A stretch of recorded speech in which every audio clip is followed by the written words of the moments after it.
Welcome to today's Way Forward Workshop Leader Lunch Break, where we are thrilled to welcome Jill Rizika to our conversation. For over 21 years, Jill has lived the mission of Towards Employment to create a dynamic world of work where everyone has the opportunity to thrive. Towards Employment doesn't simply connect people to careers, they connect people to a brighter future. She began her career there as assistant director when she not so joyfully moved to Cleveland in 1998, coming from a 15-year career in international development in Africa and Washington, D.C. However, she quickly embraced her new home and her passion for employment and rose to become president and CEO of the organization, now boasting over 55 staff and a budget approaching $6 million, increasing by the day thanks to a $2 million grant from the Mackenzie Scott Foundation. Jill's innovations have transformed not just Towards Employment, but the lives of those they serve.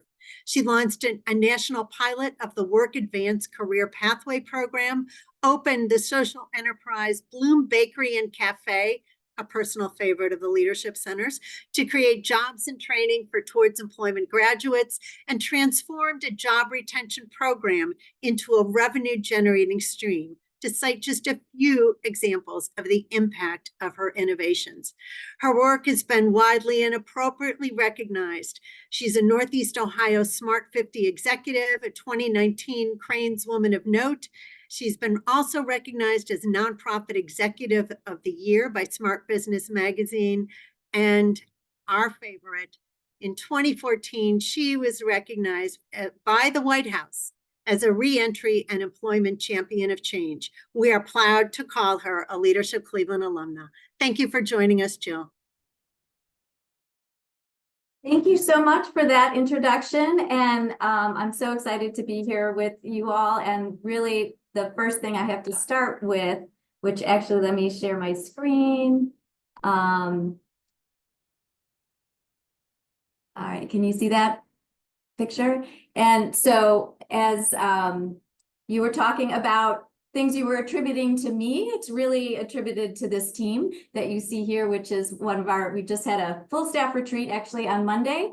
We're lucky with all that sunshine, but it really is the team and the staff who work at Towards Employment that make everything happen. And actually, just to start on that, close almost half of the people who work at Towards Employment have lived experience. Either they are graduates of our own program or have relatives who have graduated or who live in the neighborhoods that we serve.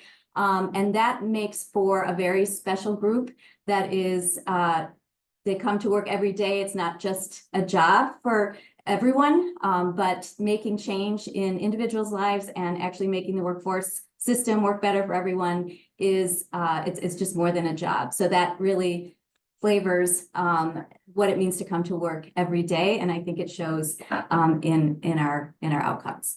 So we're going to start. I just wanted to update Marianne. Thank you for sharing our new vision statement. But as we talk today, I wanted to share, I think we are best known for the work that we do with individuals, moving them, connecting them to the skills that they need, the supports that they need, and then to job opportunities that will offer a career pathway to a living wage job. But we also know that they are the part and parcel and product of systems that really have failed them in so many ways. And so a lot of our work is lifting up the stories and the experience of those that we are working with to advance on a career pathway, and thinking about how those stories can be brought to stakeholders to try to influence broader systemic change.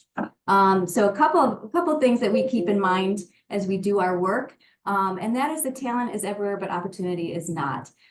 So many challenges that exist create opportunity gaps and stymie people's ability to advance. And so we really see our role as champions in helping people take advantage of those talents, nurture them, and be able to connect to opportunities.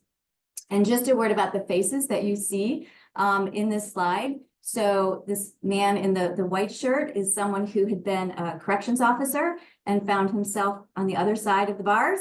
and actually is now a current staff person here at Towards Employment. So as anyone with a conviction, there's a story behind that that's important if you're hiring in a position to hire, to make sure that you seek out that story. But he is leveraging that experience to engage our alumni in continuing opportunities.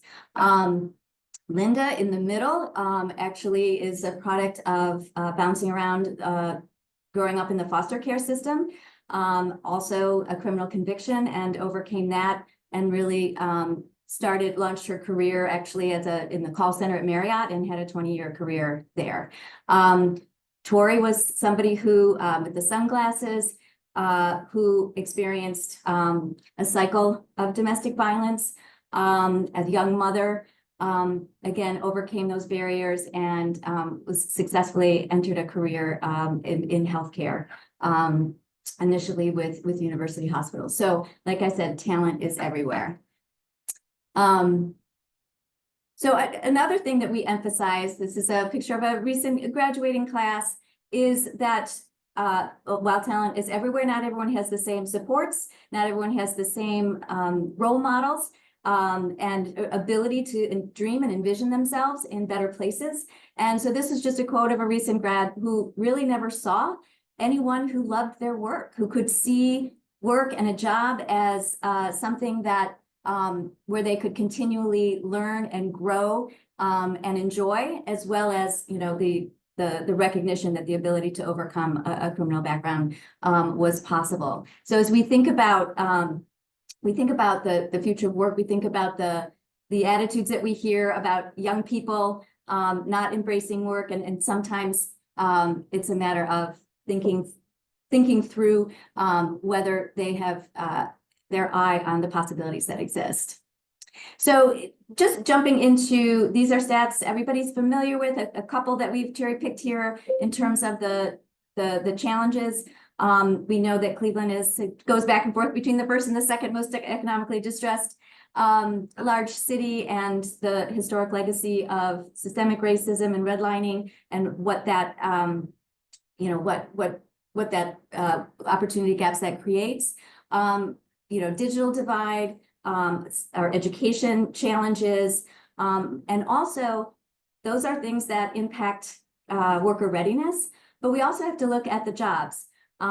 So across Ohio, 70% of those under 200% of federal poverty are actually working, but they're not earning enough to get off public assistance or really be able to take care of their families. And Black workers in particular are overrepresented in occupations where even at the 75th percentile of earnings in that occupation, workers are still eligible for public assistance. And you can see the types of jobs that we're talking about there. So you've got some occupational, segregation. So it's not just about worker preparation and fixing the workers, but it's also about fixing the work, thinking about how we can make jobs better, how we can engage employers in that process. So that has led us to that really informs our strategic plan. So we're kind of in the middle of this cycle. And so we just wanted to share this, go over just a few minutes on this, which this top bucket, support worker economic mobility, is what we've been talking most about in terms of supporting individuals. Last year, we over 500 people started a new job coming through our programs. Our starting wage has been going up, still not at our MIT living wage calculator level yet, but over $17 an hour. Where at least a quarter of the people with new starts are advancing, and with an average of $2 an hour wage increase, so almost $19 an hour. So we're working in additional industries. So that's the work. Marianne referred to the work advance model. We'll talk about that in a minute, but that's really the bulk of our staff and our resources. But these other three buckets are very important to that conversation about systems change. So enhanced job quality. In this cycle of our strategic plan, a big focus on employer engagement and partnership to better understand what quality jobs look like. What does it mean to support a more diverse workforce throughout the entire talent cycle, recruitment, retention, and advancement? How do we partner differently? How do we use data to inform practice change? And as you see, the arrow goes up and down to this bottom bucket, because this is how it is informing the employer partners that we work with every day to place the graduates of our programs. But it also informs a larger conversation about this bottom bucket, which is promote more equitable workforce system. And that is thinking about how we raise these issues to have a broader conversation, whether it's through networks and coalitions like the Ohio Workforce Coalition or the Northeast Ohio Workforce Coalition, where we're looking at data, we're having best practices. There's an advocacy component where we're actually looking at legislative changes that will help address the workforce, help make the workforce system work better for everyone. Within that, we also have a focus, as many of you know, over 60% of the people that we work with have criminal justice involvement. So there's also a whole policy agenda related to criminal justice reform around issues that really restrict people's opportunity once they leave after their conviction, whether they are actually incarcerated or not, and thinking about how things called collateral sanctions restrict people's ability to connect to opportunity. A quick example of that's a current piece of legislation is thinking about all the ways in which people can have their driver's license taken away for things that have nothing to do with safe driving. It is used as a stick for a variety of reasons, to collect debt, and related to child support. And obviously, if you have no car, it's very difficult to get to work. And if you can't work, you can't pay off these, this debt. And so that's one of the recent specific legislative things that are happening. Expanding of opportunities to expunge records is another, for example. And then the fourth bucket is innovate models. Everyone here, I think, can agree that the world of work is changing rapidly. The pace of change is increasing. And so there is a constant need to reassess, reevaluate, look at best practices, pilot things, document them, share them out, and see how we can stay ahead of this curve. And so in order to do that, we need to be able to have sort of the resources to jump in and try something different, document it so that we can then figure out the next step of how that could scale. So really focusing on thinking about how the world of work is changing and what that means for our stakeholders, and then what policy and programming should fall from that is that fourth bucket of our strategic plan. So just Marianne mentioned the work advance model. It was something that it was a demonstration initially that got very strong results. You can see there with a positive benefit cost analysis, increased earnings. This model has guided our work, and it has been continually adapted as the years have gone by.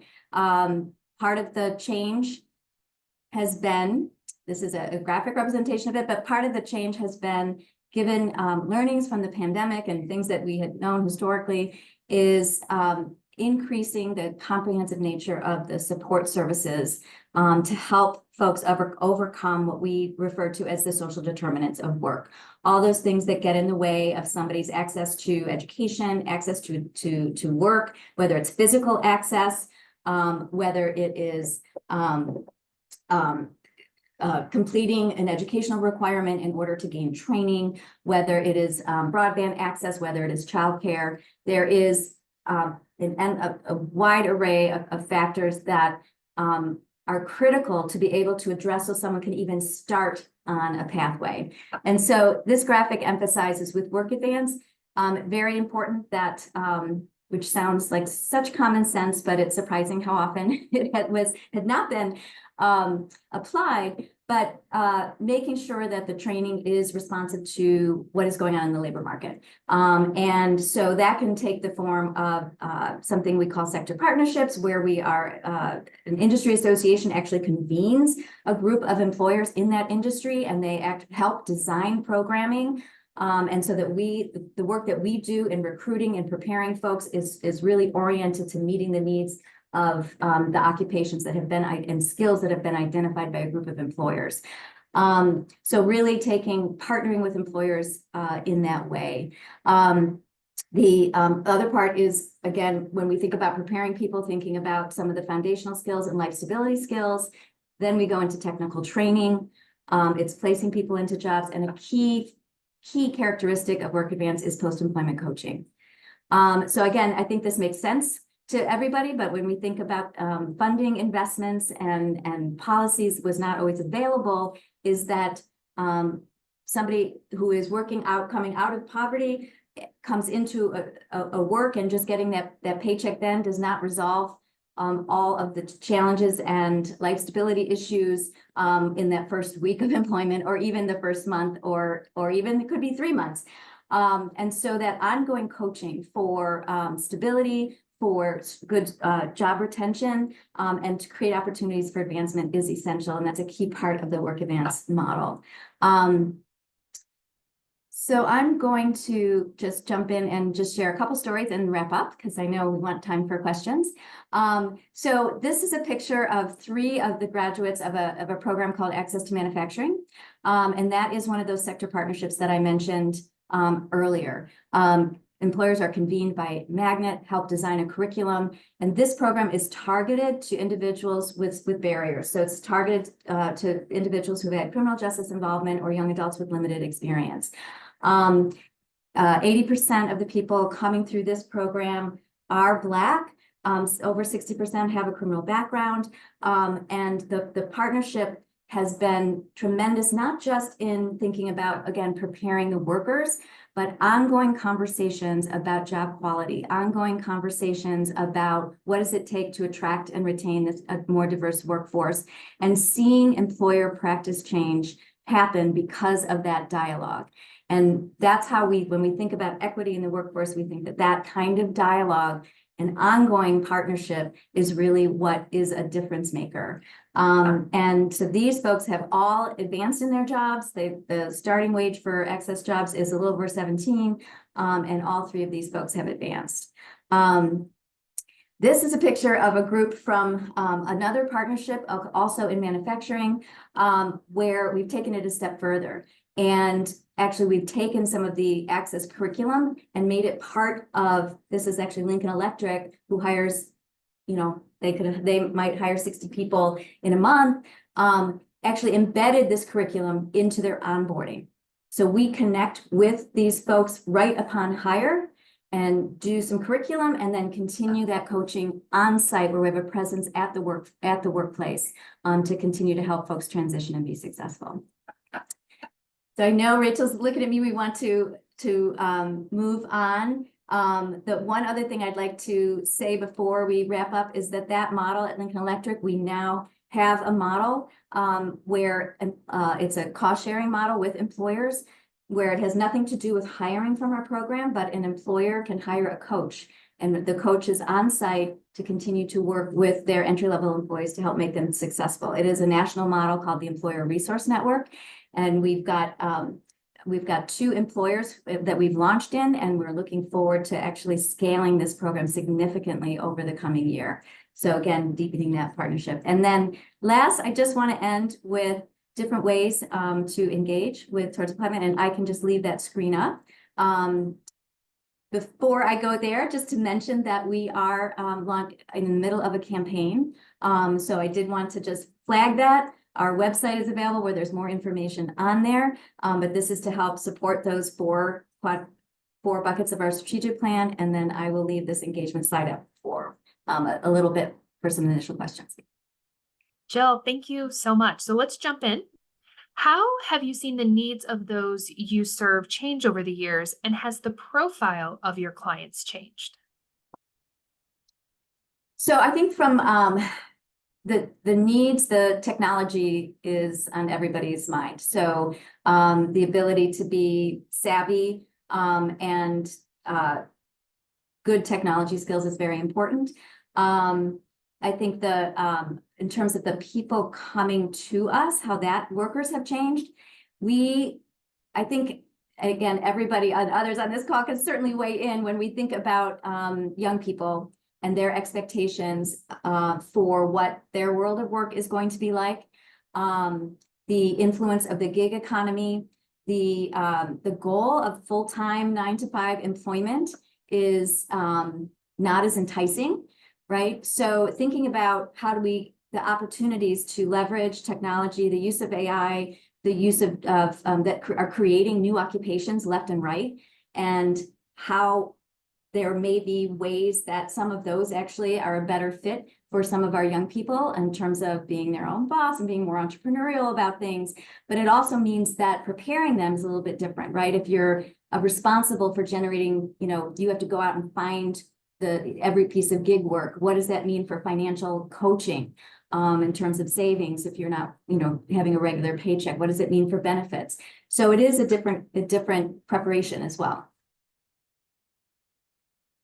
Who are some of the key collaborators in the community to help meet the needs of the clients that you see?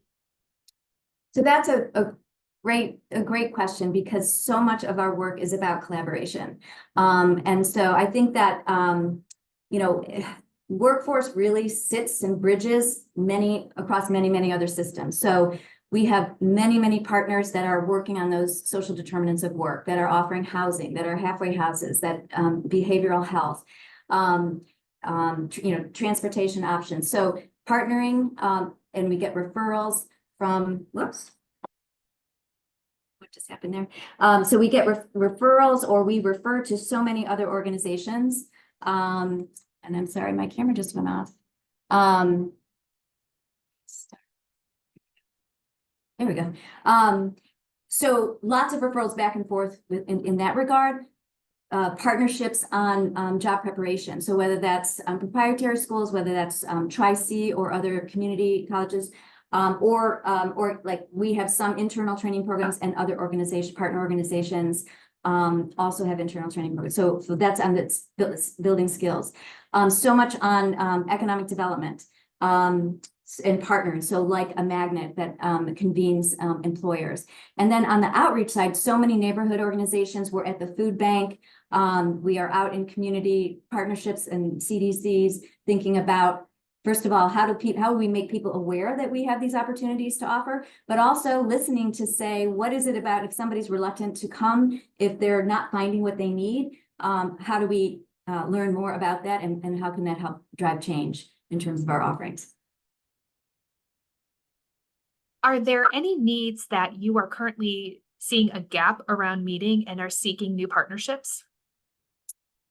Oh my gosh, we always need new partnerships and looking to go get. One of the things that we are looking very closely at is behavioral health.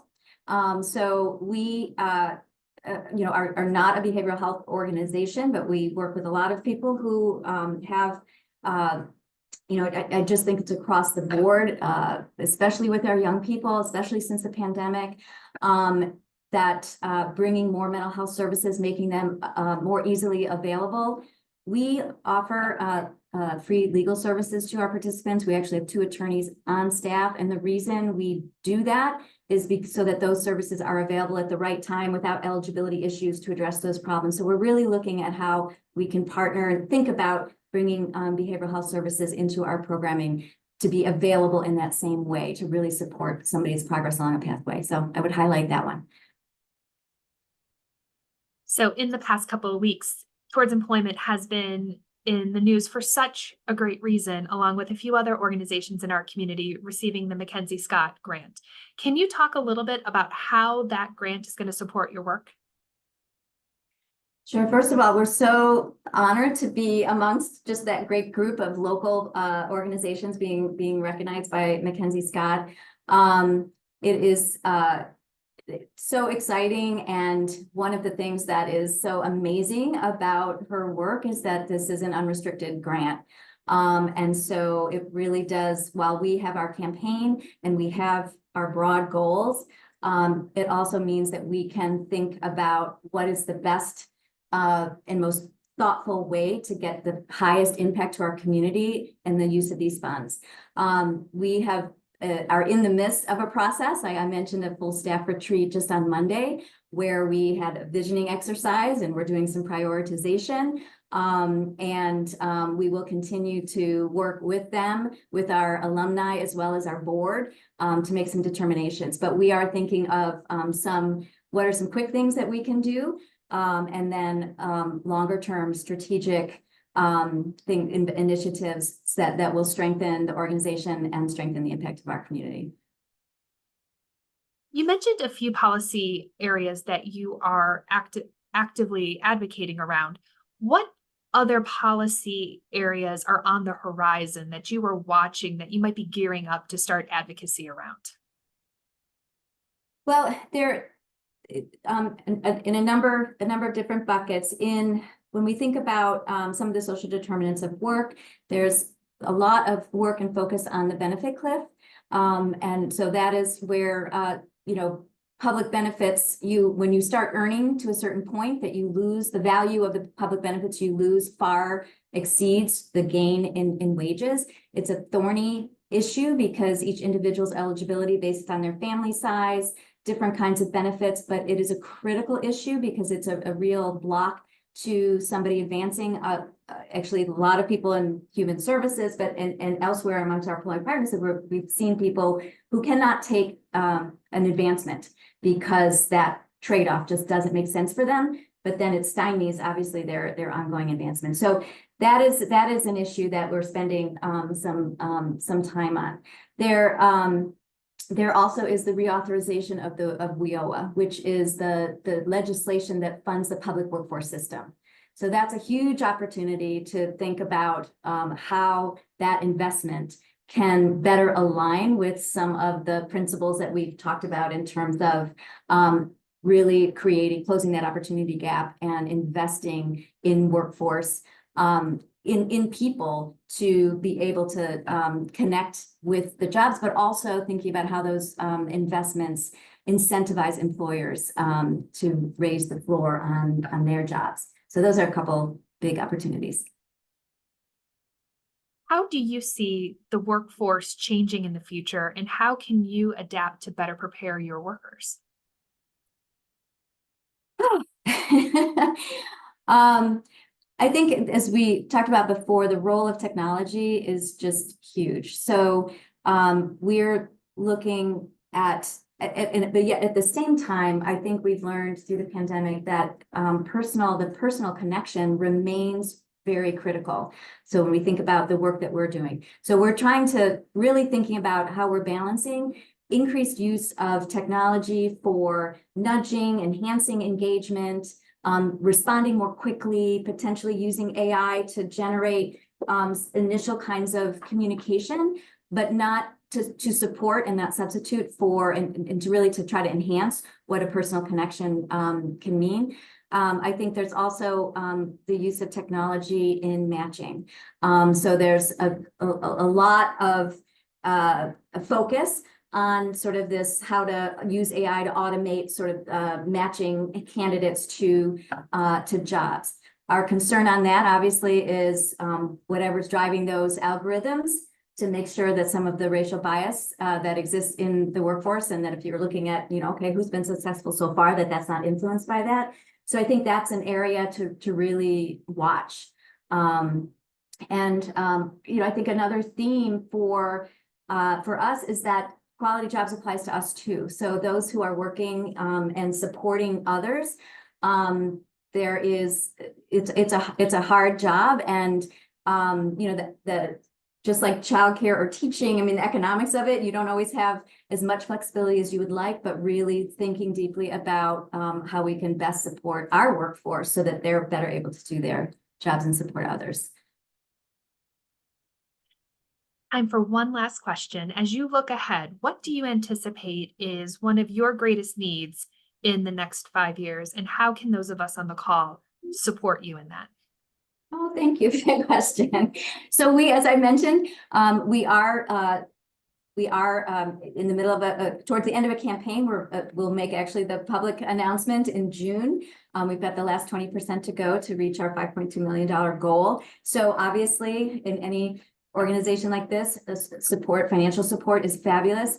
But as I had the slide that was up, engagement is also incredibly important. So if employers who are hiring, if you're interested in volunteering, being an ambassador, so much of our work is helping others who aren't impacted by some of the social determinants of work that the folks we're working with are. The more people engage and work and volunteer, the more they're able to be ambassadors and help change narratives that ultimately leads to systems change. Jill, thank you so very much for all that you do to improve the lives of those in our community. And thank you for sharing all of this with us and inspiring all of us to do our part to support your work. Congratulations on the Mackenzie Scott Grant. We're all overjoyed for you and looking forward to more great things coming out of Towards Employment.